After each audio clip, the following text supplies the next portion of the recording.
Buen día tengan todos ustedes. Sean bienvenidos a este espacio, Encuentro con la Palabra de Dios. Curso bíblico teológico impartido por el presbítero Pedro Gutiérrez Farías. Acompáñanos todos los sábados a las 11 de la mañana por este perfil de Facebook. Y recuerda, seguirnos a través de nuestros perfiles de Facebook como Diócesis de Ciudad Lázaro Cárdenas y Pedro Gutiérrez Farías. No te lo pierdas. Dichosos los que escuchan la palabra de Dios y la ponen en práctica. Hola, ¿qué tal? Me da mucho gusto saludarlos hoy en este sábado y los invito para que podamos participar hoy de nuestro tema. Estamos tomando algunos temas del Evangelio de San Juan. Ahorita ya hablamos sobre el prólogo. Hoy nos tocará hablar sobre las bodas de Caná de Juan 2:1-12, este gran milagro. Pero antes de entrar en materia, pues los invito a disponernos y a que iniciemos, como siempre, con nuestra oración inicial. Señor, nos encontramos nuevamente haciendo esta transmisión. Te agradecemos por el regalo de la vida. Te pedimos que nos concedas dejar a un lado cualquier ocupación y poder estar atentos y poder participar de este encuentro con tu palabra, para que a través de este estudio podamos encontrarte a ti. Gracias, Señor. Padre nuestro que estás en el cielo, santificado sea tu nombre. Venga a nosotros tu reino. Hágase tu voluntad en la tierra como en el cielo. Danos hoy nuestro pan de cada día. Perdona nuestras ofensas, como también nosotros perdonamos a los que nos ofenden. No nos dejes caer en la tentación y líbranos del mal. Amén. Después de haber hecho nuestra oración inicial, los invito para que pasemos a ver, manera de película, un video sobre precisamente este relato del primer signo o milagro de Jesús en las bodas de Caná, de Juan 2:1-12. Veamos. Al tercer día se celebró una boda en Caná de Galilea.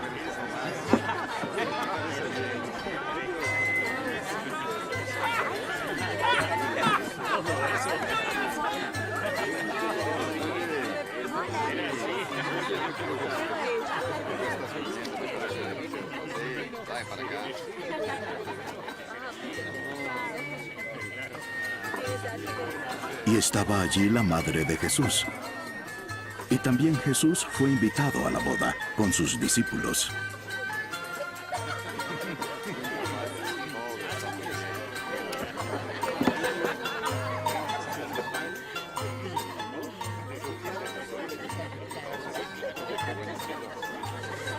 Cuando se acabó el vino, la madre de Jesús le dijo: Ya no tienen vino. Mujer, ¿qué nos interesa esto a ti y a mí? Mi hora aún no llega.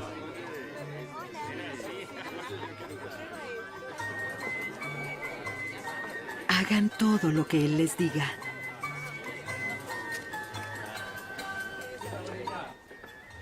Y había allí 6 tinajas de piedra, puestas para ser usadas en el rito de la purificación de los judíos. En cada una cabían unos 100 litros. Llenen de agua las tinajas.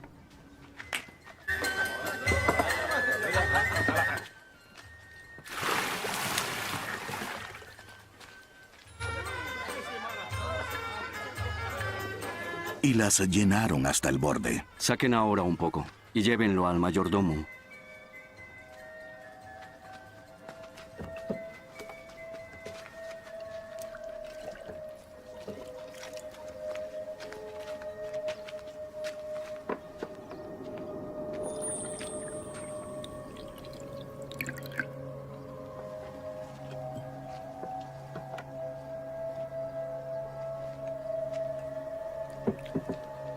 Y le llevaron el agua convertida en vino. Y él lo probó. Él no sabía de dónde era, pero los que servían, que habían sacado el agua, lo sabían. Entonces el mayordomo llamó al novio. Todo hombre sirve primero el vino bueno, Y cuando ya han tomado bastante, entonces el inferior, pero tú has guardado hasta ahora el vino bueno.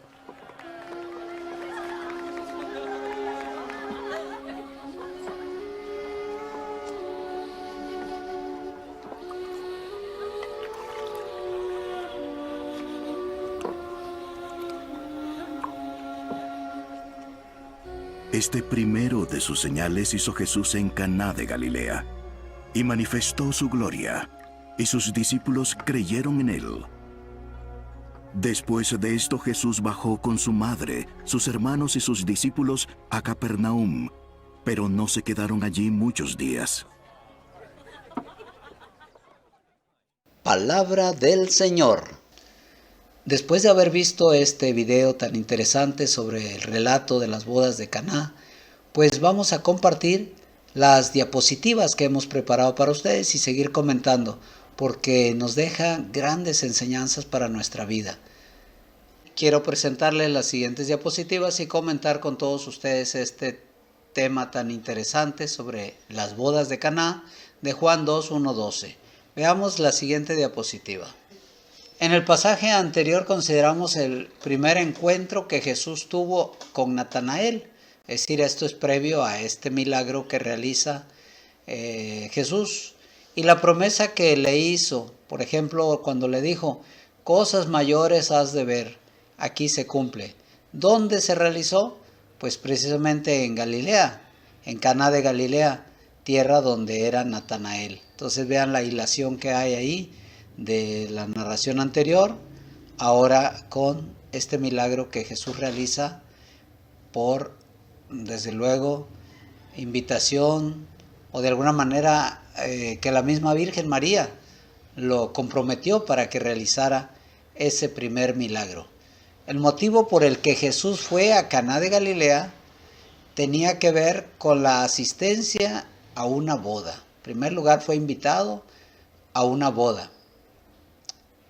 En este punto, tal vez tengamos curiosidad por saber quiénes eran los novios, cuál era el menú que iban a dar de comer, cómo iba vestida la novia, u otros muchos detalles que todo el mundo comentaría, ¿verdad? Pero sí saber esto, que Jesús era una persona normal.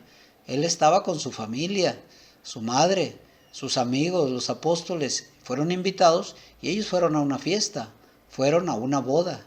Esto es interesante partir de ahí de la realidad, una realidad humana. Pero bien, dentro de eso, el Evangelio, recuerden que pretende no solamente narrarnos lo que pasó, sino dejarnos en el fondo de la enseñanza, una enseñanza para todos los tiempos y para todas las personas. Bien, pasando a eso, después de la curiosidad de ver cómo irían, que nos podemos imaginar mil cosas, dice, pero nada de esto aparece en nuestro relato, porque el objetivo del evangelista es otro, como él mismo explicará al final, manifestar la gloria de Jesús. Eso es lo que pretende. Por lo tanto, no nos va a ayudar a nuestras curiosidades de los demás detalles. Lo que importa aquí es la enseñanza que nos va a dar. Veamos la siguiente. Fueron invitados a la boda Jesús y sus discípulos. Desde luego, ellos fueron invitados. Algunos detalles de esta boda, juntamente con Jesús, asistieron también pues sus discípulos, desde luego su madre, María. Esta es la primera señal pública que Jesús hizo. Eso es lo que señala el Evangelio. Él, en lugar de decir milagro, dice señal. La primera señal que Jesús hizo. Veremos que a lo largo del desarrollo del pasaje, Jesús pasa de ser el hijo de María para convertirse en el Señor al que sus discípulos siguen y admiran. Vamos a ver a qué se refiere eso. Que no es solamente un hijo de familia, sino es el Señor, es porque va a realizar un milagro ahora. Cristo asistió a esta boda. Esa es la lección para nosotros, ¿verdad? ¿Qué es lo que nos deja esto? Asistió a una boda y con su presencia demostró cuán honroso es a los ojos de Dios el matrimonio. Ahí está.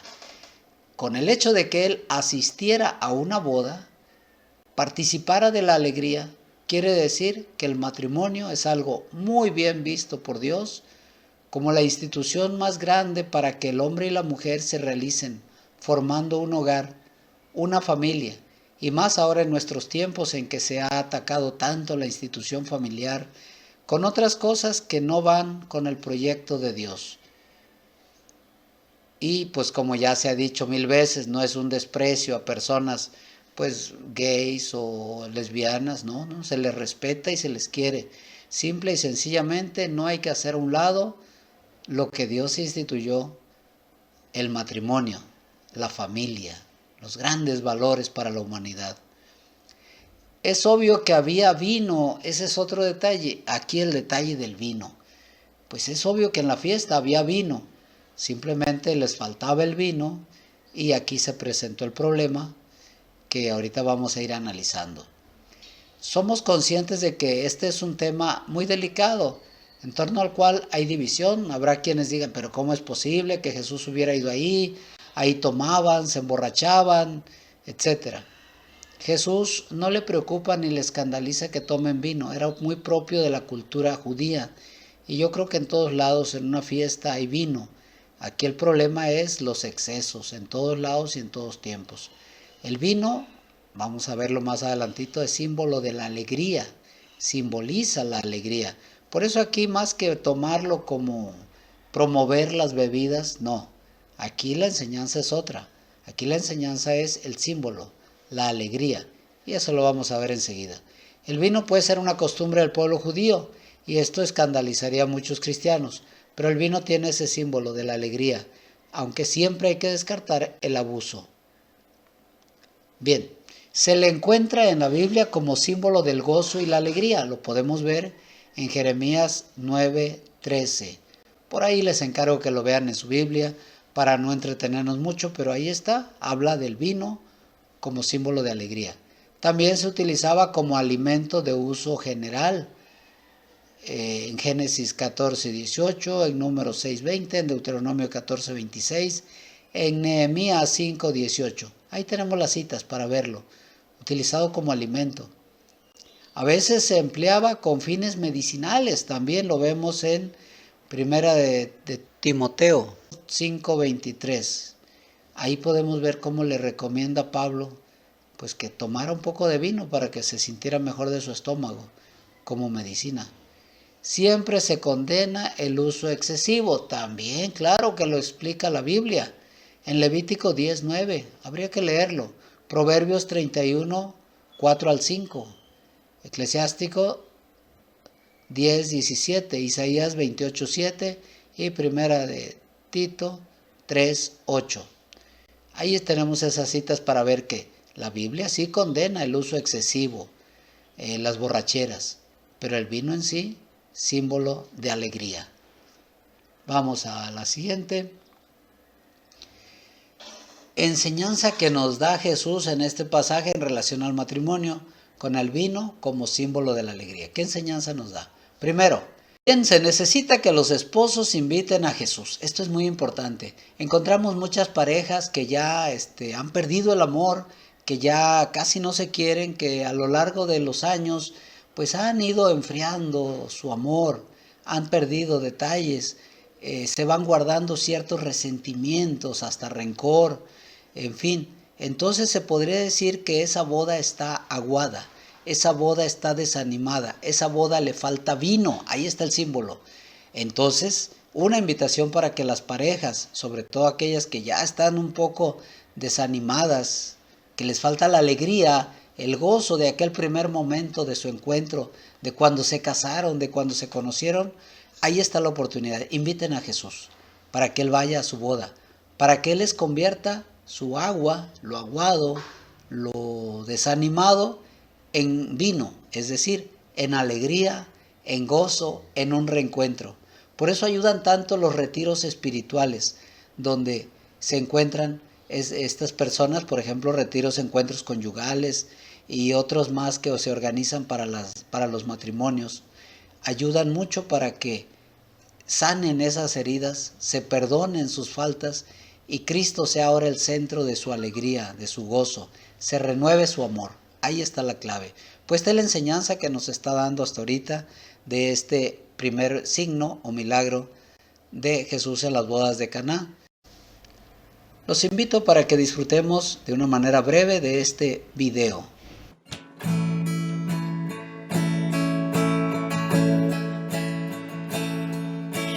Día de bodas, el vino faltó, imposible poderlo comprar. Qué bello milagro hiciste, Señor, con el agua de aquel manantial. Colmaste hasta el borde del vino mejor las tinajas que pude llenar. Yo puse mi esfuerzo, yo puse mi afán, tú pusiste, Jesús, lo demás. Es muy poco, Señor, lo que vengo a traer. Es muy poco lo que puedo dar. Mi trabajo es el agua que llevo a ofrecer y mi esfuerzo pedazos de pan. Bien, vamos a continuar. La siguiente diapositiva. La madre de Jesús le dijo: no tienen vino. Ya hemos visto que María también estaba en aquella boda y estaba atenta a las necesidades de sus parientes. Este es otro detalle. María siempre está atenta en los hogares, no se descuida, es una madre. Ella no nos abandona. Ella sabe cuando en un hogar les falta la alegría. Y ella misma, vean cómo es abogada. ¿Por qué la invocamos? María no es Dios, pero ella es la madre de Dios por ser la madre de Jesús. Y ella nos quiere, como una madre está al pendiente. Es nuestra gran abogada. Por eso no se nos olvide siempre invocarle, rezar el Santo Rosario, hablarle a María, porque ella está al pendiente. Aquí vean cómo ella estuvo al pendiente, vio que no tenían vino y le dice: Jesús, no tienen vino. Jesús va a contestar: mujer, eso a ti, a mí, ¿qué? No ha llegado mi hora. Ya ahí está manifestando que su hora es el momento ya de manifestarse como Dios, de entregar la vida. Sin embargo, ella lo presiona de alguna manera. Jesús, ¿qué le va a poder negar a su madre? Solamente ella les dijo: hagan lo que Él les diga. Y esa palabra tiene que seguir resonando en todos los tiempos. Hay que hacer lo que Jesús nos dice. Si queremos que el agua se convierta en vino, si queremos que la tristeza, el desánimo se convierte en alegría, en entusiasmo. Ahí está la clave, nos la da María. Hagan lo que Él les diga. Hay que conocer a Jesús y hacer lo que Él nos pide. Bien, pues esto, vean qué enseñanza tan bonita nos va dejando este relato. Vamos a la siguiente diapositiva. María estaba colocando su relación maternal en conexión con su obra, y el Señor no podía aceptar esto. Ella no podía ser quien indicara la hora en que debía manifestarse. Eso era algo que solo correspondía al Padre en el cielo. Bien, pues vean cómo con esto también está señalando Jesús, pues que María, aunque es su madre, hay cosas que le tocan al Padre Celestial, como es la hora en que Jesús se va a manifestar plenamente. Señalemos también que desde el momento en que Jesús comenzó su ministerio, la trató como mujer. Ahora le decía mujer, no como madre. Si bien, como buen hijo, nunca olvidó sus deberes familiares. Es decir, el utilizar la palabra mujer no significaba un desprecio o un negar que fuera su madre. No, simplemente estaba colocándola en su lugar como esa mujer especial, colaboradora en su obra de redención. Esto nos enseña una vez más que hay que poner los intereses y el llamamiento de Dios por encima de los lazos familiares. Aquí está otra enseñanza, ¿verdad? Ciertamente hay que querer mucho a la familia, pero el primer lugar le corresponde a Dios, ¿verdad? Dejar que Dios sea Dios, dejar que Él actúe, ponernos en sus manos. Vean otra enseñanza muy interesante. Vamos a la siguiente. María dijo a los servidores, hagan todo lo que Él les diga. María tomó la actitud correcta ante la censura que le dirigió el Señor. Se abstuvo de discutir, reconoció que el derecho de Jesús como Mesías, a su independencia en cuanto a ella, y manifestó su fe en Él, poniéndose a sus órdenes. ¿Y qué es lo que nos enseña entonces? Primero, que María nos pide que hagamos siempre la voluntad de Jesús. Con la frase, hagan todo lo que Él les diga, en Juan 2:5. También, María es nuestra gran abogada e intercesora, es el segundo punto que nos está enseñando, que ella es nuestra abogada, nuestra intercesora. Tercero, los milagros los realiza Jesús, como en las bodas de Caná, pero con la intervención de su madre María. Yo creo que ya nos quedó claro. María es nuestra abogada. María es la gran intercesora. Tenemos que acudir a ella, pero no olvidar lo que ella nos dice, que hagamos todo lo que Jesús nos pide, y ella seguirá siendo siempre nuestra gran abogada y sobre todo nuestra madre. Bien, dice además, y estaban ahí 6 tinajas de piedra para el agua, conforme al rito de la purificación de los judíos. Bien, estaba eso ahí y Jesús utilizó esas tinajas de piedra, utilizó el agua. Él podía haber hecho el milagro simplemente, pero el detalle interesante es cómo Él toma en cuenta lo que hay, toma en cuenta lo que ellos tienen, ocupa la participación de personas y de cosas que haya para poder realizar un milagro, sobre todo la fe. No solo menciona las tinajas, sino también el uso que se hacía de ellas. Eran para el rito de la purificación de los judíos. Entonces eso también es interesante. Si eran para purificar, pues el agua ahora convertido en vino, que el vino significa la alegría, que la nueva purificación nos lo da Dios a través de su gracia, nos purifica y nos sana, pues ahí está, lleno de significados. La purificación era uno de los puntos principales de la santidad judía. Podían limpiar el corazón. En Mateo 7:1-23. Tal vez debamos considerar estas tinajas vacías como un símbolo de la vaciedad del judaísmo y el milagro que Jesús hizo como un anticipo de la nueva vida transformada que se disponía a dar a todo aquel que creyera en Él.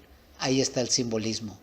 Tinajas para purificación, signo de santidad en el Antiguo Testamento, pero también ya había quedado en el pasado. Ya estaba dañada ese tipo de religión, la religiosidad que llevaban, basada solo en normas estrictas, mas no en el amor, mas no en la gracia, que es lo que viene a completar Jesús con su venida. Por eso ahora, en lugar de agua, habrá vino. En lugar de unas leyes ya pasadas, ahora la ley del amor y la gracia, la alegría, el gozo de tener a Cristo con nosotros. Vamos a la siguiente diapositiva. El Señor mandó que se llenaran aquellas tinajas de agua para que después transformarlas en vino. Este detalle nos llama la atención porque Jesús podía haber hecho vino sin necesidad de que hubiera agua, ya lo había mencionado. Pero Él quiere de la colaboración de personas para el milagro, ¿verdad? El agua echa vino. Otro detalle interesante es el carácter del milagro, ya que Jesús se preocupa de ciertas necesidades materiales, no solo de la salud espiritual. Veamos eso. Jesús le preocupa nuestra situación, no solo espiritual, sino también material.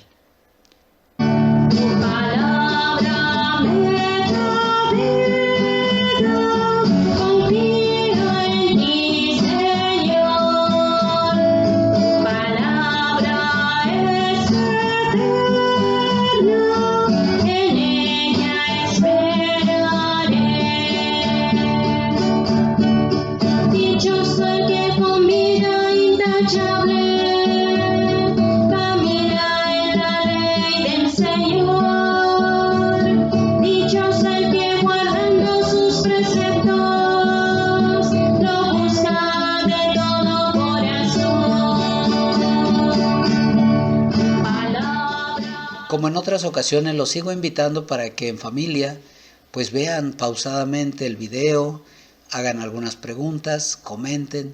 Creo que eso va a ayudar mucho como un diálogo familiar, más ahora que, como ya saben esa frasecita interesante, quédate en casa, pues aprovechemos estar en casa para ir haciendo cosas que nos ayuden, que nos distraigan, pero a la vez nos den mucho provecho para nuestra vida. Después de haber visto este tema tan interesante de las bodas de Caná y esta gran enseñanza que nos dejó, quiero invitarlos para que concluyamos nuestro tema de hoy con la oración final. Señor, te damos gracias por habernos concedido hacer este programa y haber analizado este primer signo, como lo dice San Juan, primer milagro de la conversión del agua en vino. Gracias, Señor, por habernos concedido reflexionar, analizar un poco más este texto, que nos deja esa gran enseñanza, sobre todo, el valor del matrimonio. Dios así lo quiere. Dios quiere que los matrimonios vivan bien, que los esposos se amen, que no vivan en la tristeza, en el desánimo, por falta de vino, ¿entendido? Por falta de alegría, porque ya los problemas quizá los han dañado, quizá ya se guardan cierto coraje, les falta el perdón, les faltas tú. Señor, haz que nuestros hermanos en sus familias te invoquen, en sus matrimonios, te inviten a su boda, para que tú los llenes de ese gozo y de esa paz que solo tú sabes dar. Gracias, Señor, por tu amor, por la vida. Que el Señor bendiga a todas las familias, a todos los matrimonios. Después de haber realizado nuestra oración final, quiero con gusto compartirles la bendición e invitarlos para que nos sigan acompañando, nos vayan siguiendo a través de estos medios, Facebook, YouTube, y podamos seguir adelante conociendo más la palabra de Dios y tratando de que esto vaya transformando nuestra vida. Bien, les doy la bendición. Que el Señor esté con ustedes y con tu espíritu. La bendición de Dios Todopoderoso, Padre, Hijo y Espíritu Santo descienda sobre ustedes y los acompañe siempre. Pues muchas felicidades y que tengan un excelente día.